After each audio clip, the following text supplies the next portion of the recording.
தமிழ்நாட்டில் தொடரும் சட்டம் ஒழுங்கு சீர்கேடுகளை தடுக்க அரசு நடவடிக்கை எடுக்க வேண்டும் என அதிமுக பொதுச் செயலாளர் எடப்பாடி பழனிசாமி அறிக்கை ஒன்றை வெளியிட்டுள்ளார். இதுகுறித்த கூடுதல் விவரங்களை செய்தியாளர் நந்தினி வழங்க கேட்கலாம்.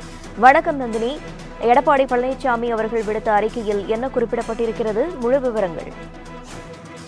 வணக்கம் பிரவீனா. தமிழகத்தில் சட்டம் ஒழுங்கு சீர்கேடுகள் தொடர்கதை ஆகி வருவதாகவும் தனக்குத்தானே கண்டனம் தெரிவித்து தப்பிக்க நினைக்கக்கூடிய முதலமைச்சருக்கு கடும் கண்டனத்தை தெரிவித்துக் கொள்வதாகவும் அதிமுக பொதுச் செயலாளர் எடப்பாடி பழனிசாமி அறிக்கை வெளியிட்டிருக்கிறார்.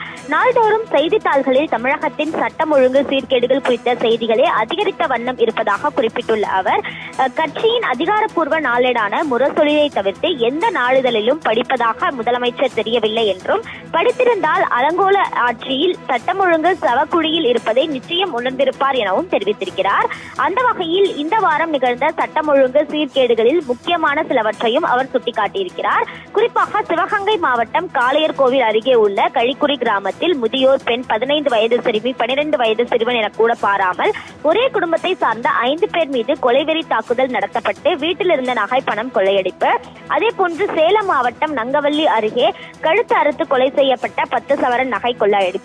திருப்பூர் மாவட்டம் பல்லடம் தனியார் தொலைக்காட்சி செய்தியாளர் அறிவாளால் வெட்டு. அதே போன்று திருப்பூர் மாவட்டம் பல்லடம் அருகே முதியவர் கைத்துண்டாக வெட்டி படுகொலை என இந்த வாரம் நடந்த சட்டம் ஒழுங்கு பிரச்சனையையும் அதிமுக பொதுச் செயலாளர் எடப்பாடி பழனிசாமி சுட்டிக்காட்டியிருக்கிறார்.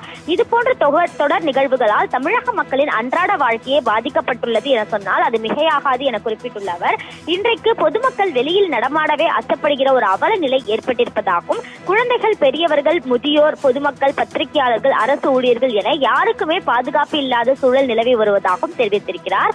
சட்டம் ஒழுங்கு என்னுடைய நேரடி கண்காணிப்பில் இருக்கும். தவறு செய்தவர்கள் யாராக இருந்தாலும், மறுபடியும் சொல்கிறேன், யாராக இருந்தாலும் என கேமராவுக்கு முன் சினிமா வசனம் போல முதலமைச்சர் ஆட்சிக்கு வந்ததும் செய்த முதல் வேலை சட்டம் ஒழுங்கை மார்ச்சுரிக்கு அனுப்பியதுதான் என குறிப்பிட்டுள்ள அவர், அவருக்கு நான் சொல்லிக்கொள்ள விரும்புவது அது கண்ணாடி எனவும், கண்ணாடியை தானே நம்பர் 1 முதலமைச்சர் என சொல்லிக் கொள்வதாகவும் சுட்டிக்காட்டியிருக்கிறார்.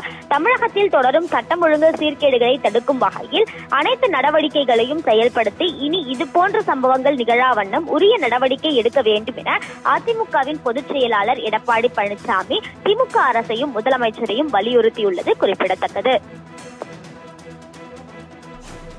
விவரங்களுக்கு நன்றி நந்தினி.